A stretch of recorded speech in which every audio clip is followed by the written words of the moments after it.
마태복음 13장에는 8가지 비유가 나와 있습니다. 그 중에 오늘 우리가 보는 것은 겨자씨 비유입니다. 자, 이 겨자씨 비유는 사실 우리에게 많은 희망을 주고 있습니다. 무엇을 실망하고 포기하는 사람들에게 우리에게 희망을 주는 그런 메시지라고 할 수 있습니다. 이 비유의 배경은 이렇습니다. 당시 제자들과 예수님을 따르는 자들이 그런 따름에 대해서 상당히 힘들어했던 것이죠. 포기하고 그만두고 싶은 그런 생각도 있었고요. 이 배경을 보면 이스라엘의 회복을 꿈꾸고 왕국을 꿈꾸고 그랬던 자들이 예수님을 따랐지만 현실은 그렇게 쉽지 않았습니다. 종교 지도자들인 바리새인들이나 서기관들, 제사장들이 예수님을 배척하기 시작했고 핍박하기 시작했다는 사실입니다. 그래서 이 상황에서 겨자씨 비유를 했다는 것은 상당히 소망을 주는 말씀이라고 할 수 있습니다. 오늘 13장 31절에 32절을 보면 몇 가지가 나오는데 천국이 어떤 거 같냐? 어떤 사람이 밭에 갖다 심은 겨자씨 하나를 갖다 이런 얘기를 하고 있습니다. 자, 다른 씨앗도 많은데 왜 겨자씨를 이야기할까? 이런 의문점이 생기죠. 여기서 몇 가지 의문점이 생기는데 굳이 여러 가지 씨앗 중에 왜 겨자씨를 가지고 온 것일까? 그런 것이 첫 번째 의문점이고요. 두 번째는 겨자씨가 가장 작은 씨앗인가 하는 말입니다. 실제로 담배씨가 겨자씨보다 훨씬 작거든요. 그럼 왜 굳이 겨자씨를 얘기했는가 하는 점이고요. 세 번째 의문점은 이 겨자씨가 나무인가 하는 점입니다. 실제로 보면 겨자씨는 나무가 아니라 1년생 식물이라는 것을 알 수 있습니다. 그런데 식물을 왜 나무라고 표현했을까? 이것이 의문점이 되겠지요. 네 번째는 밭에 심을 수 있는 그런 식물인가 하는 거죠. 정원에 심을 수 있는 그런 식물이 되느냐? 이게 의문점이 됩니다. 실제로 이게 적게는 한 1.2m에서 3m 가까이 자라는 그런 풀인데 어떤 자료에 보면 이것은 워낙 키가 많이 크기 때문에 만일 정원에 이것을 심으면 다른 화초들이 커지를 못하는 일종의 유해 식물이다. 이런 것이 묻는 연구가 있습니다. 그 1세기 유대 율법에 보면 겨자씨를 실제로 여기 정원에 파종하는 것은 불법이다. 그 정도였습니다.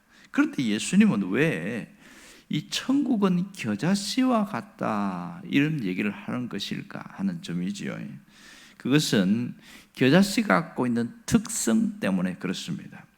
주님이 겨자씨를 통해서 말씀하시는 이유는 가장 작은 것의 가치와 소중함 때문에 그렇습니다. 천국은 가장 작은 것에서 시작된다는 것이죠. 나사렛과 갈릴리는 인정받지 못하는 작은 곳입니다. 사람들로부터 소외되는 곳이죠. 12명으로 주님이 시작하신 것은 작은 것에서 시작한 겁니다. 이것이 전 세계로 확산된 것은 가장 크게 된다는 걸 이야기합니다. 이 겨자씨는 작은 씨앗입니다. 담배씨는 예수님 당시에는 없었어요.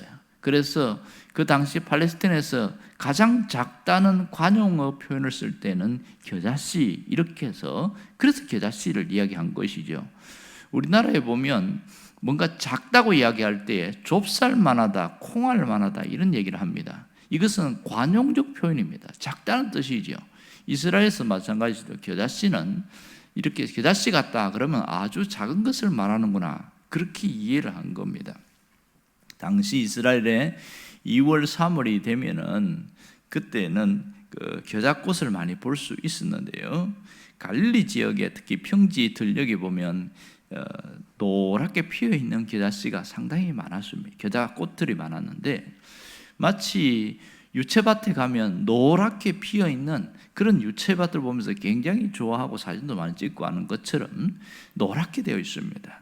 이게 작게는 한 1.2m로 자라는데 기후가 좋고 땅이 좋으면 약 3m까지 자라는 엄청난 성장력의 폭발력을 갖고 있습니다. 이 겨자씨의 특징은 뭐예요? 가장 작은 것에서 시작해서 가장 큰 것으로 자란다. 하나님의 나라는 바로 이런 겨자씨와 같다, 이 얘기를 하고 있습니다. 그러므로 실망하지 말라는 거죠. 낙심하지 말고 포기하지 말라. 이것이 겨자씨를 통해서 우리에게 주는 교훈이라고 할 수 있습니다. 또 하나는 변화입니다. 하나님의 나라는 변화력을 갖고 있다, 이것이죠. 시중에 가장 작은 씨앗으로 시작해서 자라서 나무처럼 되는 것, 이 과장법을 사용하셨는데 그것은 그만큼 큰 나무가 된다, 이런 것을 보여주고 있습니다. 새들이 겨자씨를 굉장히 좋아합니다. 그 향을 좋아해서 찾아오는데 새들이 나무에도 깃들고 씨앗을 먹을 정도로 그렇게 되어 있습니다. 여기서 이 가장 중요한 것은 변화의 힘이에요. 변화의 폭, 확장을 말하고 있습니다. 이 강조점이 바로 성장이 아니라 변화라는 걸 알아야 됩니다. 어떤 분은 겨자씨를 성장에다 초점을 맞추는데 사실은 핵심은 성장이 아니라 변화라는 사실을 알아야 됩니다. 가장 작은 것이 거대하게 변하는데 여기서 초점은 거대함이 아니라 평범함에 있습니다. 너무 작아서 자신의 힘으로는 움직일 수가 없고 쉽게 새에게 먹이가 되는 그런 겨자씨이지만 이 겨자씨가 얼마나 폭발적인 성장하는가를 보라는 겁니다. 기독교 역사가 그랬습니다. 수많은 핍박과 환난 가운데에서 세상에 멸시되는 그런 기독교가 사람들에게 소망을 주고 위로를 주는 그런 메시지를 전하게 된 것이 바로 겨자씨와 같은 것이죠. 이 겨자씨가 땅에 심겨지기만 하면 무섭게 자라고 놀라운 폭발력을 보여주고 있습니다. 복음의 씨가 떨어지는 곳마다 그곳마다 변화가 일어난다는 것이죠. 이 변화는 상상할 수 없는 놀라운 역사라는 겁니다. 그러므로 지금은 보잘것없는 것 같고 지금은 핍박받고 어려운 것 같지만 결국 겨자씨가 큰 나무가 되는 것처럼 우리의 삶도 그렇게 열릴 것이고 형통할 것이다. 그것을 보라는 거죠. 여러분은 자신을 보면서 어떻게 생각합니까? 혹시 겨자씨처럼 작고 미미하고 보잘것없는 존재로 그렇게 취급하고 있지 않는지 한번 돌아보면 좋겠습니다. 사람들은 자신이 괜찮다고 생각했다가도 어떤 큰 실수를 하거나 잘못을 하게 되어지면 자기 자신의 어떤 재능이나 잠재력에 대해서 평가절하하는 그런 경향이 있습니다. 나 자신이 무가치한 존재이고 보잘것없는 그런 존재로 바라보는 것이죠. 실상 그래서 그렇게 마음이 한쪽으로 이렇게 삐뚤어지면 상처를 잘 받는다는 게 특징입니다. 남의 말에 예민해지는 것이 특징이에요. 그리고 뭔가 사람과 관계가 틀어지면 용서가 잘 안 되는 것이 특징입니다. 작은 것에 섭섭하고 사람들의 말에 서운함이 굉장히 많이 끼어 있습니다. 한번 등을 돌리면 평생 원수처럼 살아가는 그러한 모습도 보입니다.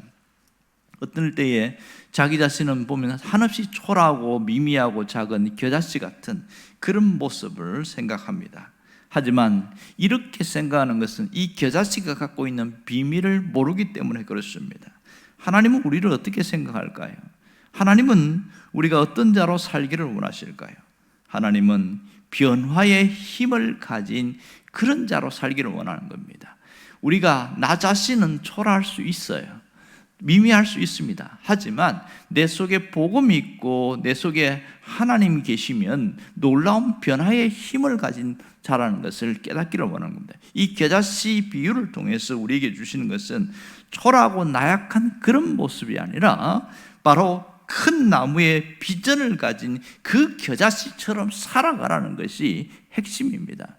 예수님은 정말 초라한 겨자씨처럼 이렇게 이 땅에 오셨습니다. 가장 낮은 모습으로 오셨지요. 따뜻한 안방이 아니라 짐승의 우리가 있는 그런 구유에 누워 계셨고 전 세계 메시아의 왕으로 오셨지만 아무도 그들을 왕으로 인정하지 않았습니다. 낮고 천한 모습으로 이 겨자씨와 같은 가장 약한 모습으로 나왔습니다. 하지만 그분은 온 인류를 구원하는 엄청난 일을 해냈습니다. 이것이 신비입니다.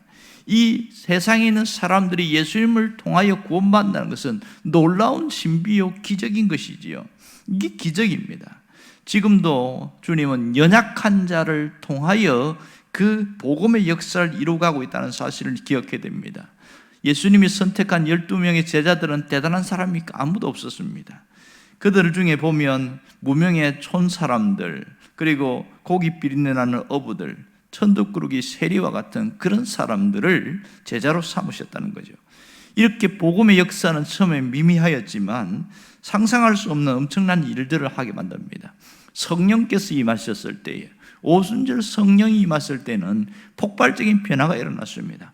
그렇게 베드로가 문제투성이었지만 성령이 역사하니까 엄청난 역사가 일어났습니다. 우리도 마찬가지죠. 우리 안에 겨자씨와 같은 그런 미미한 존재였고, 우리가 그랬지만 복음을 받아들였을 때에 우리 안에서 성령이 역사하시면 엄청난 역사를 일으킬 수 있다는 것을 볼 수 있어야 됩니다. 그걸 볼 수 있어야 됩니다. 내 안에 있는 이 복음의 역사, 복음의 능력이 나타남을 볼 수 있어야 한다는 것이죠. 그러므로 우리가 무엇을 기억하고 살아야 됩니까?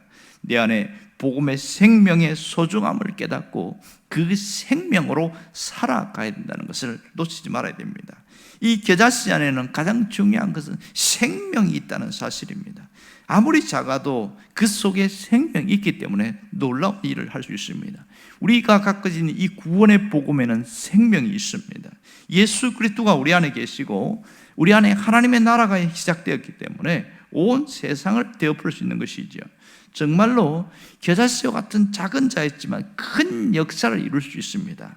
여러분, 하나님은 엄청난 사람을 통해서 일하는 것이 아니라 이렇게 겨자씨와 같은 복음의 생명을 가진 그 사람을 통하여 일을 하십니다. 하나님 움직이실 때는 가장 큰 역사, 큰 놀라운 일들이 일어납니다. 자, 한 사람 한 사람, 나에게 복음이 심겨진 것이 대단히 중요한 것이죠. 하나님은 나를 통하여 일을 하기를 원하고 있습니다. 우리는 반대로 생각하죠. 뛰어난 사람, 재능 있는 사람, 뭔가 가진 사람을 통해서 하나님 일하신다, 그렇게 생각하지만 하나님은 결코 그렇지 않습니다. 내가 복음을 깨닫고 그 복음으로 살아가기를 원합니다. 우리가 무슨 결심을 해야 되죠? 이 땅에 심겨진 겨자씨가 되겠다, 그 결심만 하면 됩니다. 밭에 심겨진, 세상이라는 밭에 심겨진 겨자씨로 살아가겠다는 그러한 결심과 기도가 필요한 것이지요. 세상에 심겨진 겨자씨가 뭡니까? 바로 내가 축복의 통로가 되는 것이죠. 내가 축복의 사람이 되는 겁니다. 그러면 여러분은 어떤 존재로서 생각하고 있습니까? 가정에서, 또 직장에서, 주변에서 정말 내가 축복의 통로라고 생각하고 사느냐는 겁니다. 내가 축복의 존재요, 축복의 사람이라고 생각하고 사느냐? 자기가 그렇게 생각 안 하기 때문에 이 겨자씨와 같은 생명 역사가 안 나타난다는 겁니다. 중요한 것은 내가 이 세상 밭에 심겨진 겨자씨로 살아간다, 그 마음만 먹으면 누가 역사하실까요? 하나님이 역사하시고 성령께서 우리 삶을 역사하신다는 사실입니다. 정말 우리는 세상에 심겨진 겨자씨입니다. 이제는 세상 속으로 들어가야 되는 것이죠. 그 속에서 주님의 역사가 나타나는 걸 기대하면 됩니다. 가장 중요한 것은 씨앗의 생명력이 내 안에서 나타나는 겁니다. 내가 열매를 맺게 만들고 내가 만드는 게 아니에요. 그것은 하나님이 하실 일입니다. 중요한 것은 나는 겨자씨와 같은 존재로 살겠다고 결심하고 주 앞에서 살아있고 주 안에서 살아있는 자로, 신앙이 살아있는 자로 살아가는 겁니다. 그러면 모든 변화와 역사는 주님이 하신다는 사실을 알아야 됩니다. 어떤 경우는 복음을 전했는데 열매를 맺지 않아서 많은 실망하는 사람이 있습니다. 실제로 이런 사람이 있었어요. 이 복음을 전했는데 34년 전에 복음을 들었는데 오랜 시간이 지났는데도 전혀 꿈쩍도 하지 않았습니다. 그런데요, 이분이 병상에서 임종하기 전에 목사님을 찾는 거예요. 이거 갑자기 목사님을 찾길래, 그래서 내가 목사님을 한번 보고 싶다. 그래서 그 교회에 아들이 다니는 그 교회 목사님을 불러서 얘기를 했어요. 그랬더니 왜 저를 부르셨습니까? 그러면서 옛날 이야기를 하는 거예요. 자꾸만 내가 옛날에 어릴 때 불렀던 예수 사랑하심은 뭐 이런 찬양이 자꾸 기억난다는 거예요. 그때 그 사람은 살아있을 때는 복음을 그렇게 밑에 신앙생활을 하지 않았지만 복음의 씨앗이 그 속에 있어서 임종 전에 예수님을 믿겠다는 거예요. 이거 엄청난 변화입니다. 그러고 나서 그 병상에서 예수 믿겠다고 신앙 고백하고 세례받았습니다. 그리고 얼마 후에 돌아가셨어요. 그 속에 보름 부음에 씨앗이 심겼을 때에 처음에는 시간이 걸리는 것 같지만 엄청난 일들이 일어납니다. 그 한 사람의 마지막 임종을 통해서 그리고 자신이 남아있는 자녀들에게 유언을 하기 시작합니다. 내가 정말 마지막으로 중요한 걸 얘기하는데 너희들도 모두 예수 믿으라. 그 중에 몇몇 자녀들이 예수 믿지 않은 사람이 있었거든요. 그렇게 하면서 유언을 해서 그 전 가문 전체가 신앙생활하는 기독교인이 된 엄청난 일들도 있습니다. 여러분, 내 속에 있는 복음을 가볍게 여기지 말라는 거예요. 내가 신앙으로 사는 것은 단순히 윤리적 삶이 아니라 예수님과 함께 살고 내 속에서 놀라운 역사가 삶으로 나타납니다. 그러므로 오늘 기도할 것은 주여 내가 복음의 통로가 되게 해 주옵소서. 내가 복음의 사람으로 살게 해 주시옵소서.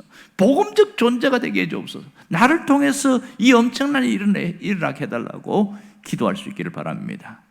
다 같이 기도하겠습니다.